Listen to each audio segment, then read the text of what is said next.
Le ministre de la Santé, Dr Pierre Somset, a visité le 4 juillet le centre d'isolement des personnes testées positives au Covid-19 et le camp de quarantaine qui ont été mis en place par la MINUSCA à l'aéroport Bangui Poko. Il était accompagné par le représentant spécial du secrétaire général des Nations Unies en République centrafricaine et chef de la MINUSCA, Mankeur Ndiaye, et la représentante spéciale adjointe Denise Brown.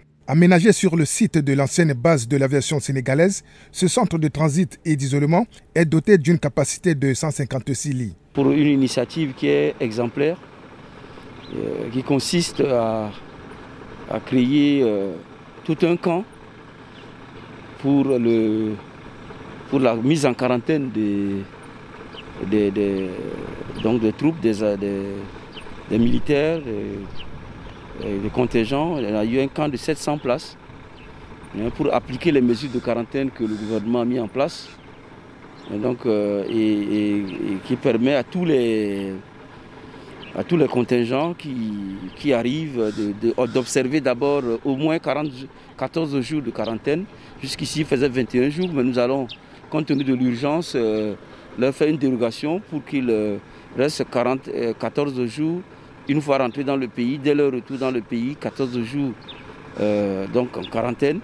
Ce centre d'isolement est subdivisé en 2 compartiments. Un pour le cas confirmé de Covid-19 et l'autre pour les personnes suspectées et mises en quarantaine. Ce centre de transit accueille actuellement les troupes pakistanaises, arrivées vendredi 3 juillet et placées en quarantaine pendant les 14 jours réglementaires. On a vu aussi un camp pour les malades, pour des gens qui sont asymptomatiques, pour des gens qui sont malades, pour les isoler.